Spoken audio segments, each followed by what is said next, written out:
Little Toy Train. Little Toy Train was a goods train. He had a shiny engine, 3 wagons, a cool van, and a bright red guard's van. Whenever he sped around his track in one corner of the playroom, he called out gaily, "Chug chug."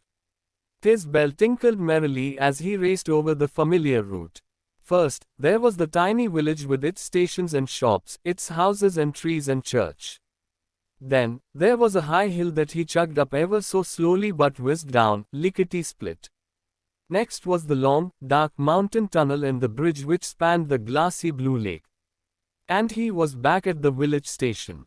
One day, after many trips around the track, Little Toy Train said sadly, "It's always the same.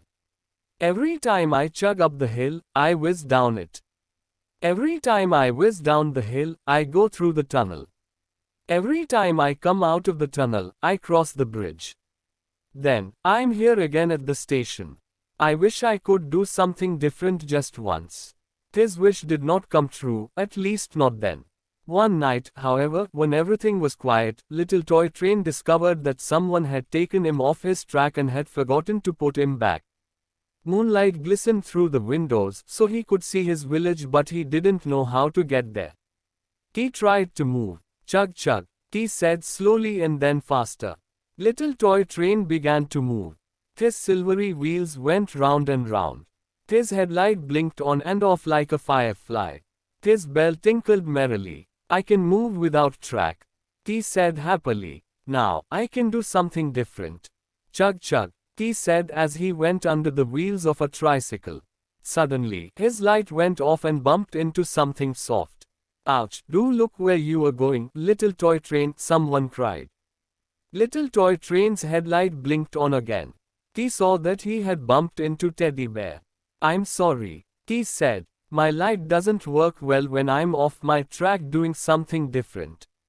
Please excuse me." "That's all right," said Teddy Bear as he was not really hurt. Little Toy Train chugged along in front of Teddy Bear and the other toys sitting beside him: Baby Doll, Rocking Horse, Furry Kitten, Cowboy and Cuddly Dog. They all smiled at him. "You seem to be having lots of fun, Little Toy Train," said Cowboy. "Indeed, I'm doing something different," he answered. "How about giving me a ride?" asked Cowboy. "I'll sit on top of your guard's van and pretend I'm riding a horse." "All right," said Little Toy Train. With Cowboy on his guard's van, Little Toy Train raced across the floor. Suddenly, there was a big round object in front of him, a red rubber ball. He knew he would never be able to stop in time to avoid an accident.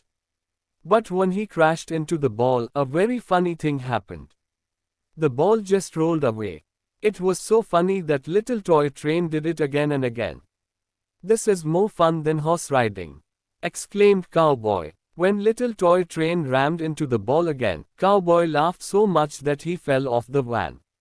He decided that he had had enough riding, so Little Toy Train went on alone. He chugged past some toy soldiers in a drum, past a doll's house in an airplane. He was enjoying himself so much that he didn't realize that his headlight was out again. He didn't realize until he discovered he could see nothing at all. Even the moonlight was gone. He had zoomed into a toy tent. "I'm lost," he said. He went round and round trying to find a way out, but without a light, it was impossible to see anything. Suddenly, someone rubbed against him. It frightened him. He asked for help. "Don't be scared, Little Toy Train. I'm Furry Kitten. With my green eyes, I can see in the dark. I'll help you. Let me hook my tail into your bumper and I'll pull you out." And sure enough, Furry Kitten did that. He pulled Little Toy Train back to the very spot where his night's adventure had started. Later that day, after someone had put him back, Little Toy Train again chugged up and down the hill, through the tunnel, across the bridge, and through the village to the station. Now his bell tinkled more merrily and his chug sounded happier than it ever had before. Little Toy Train's wish had come true. He had done something different.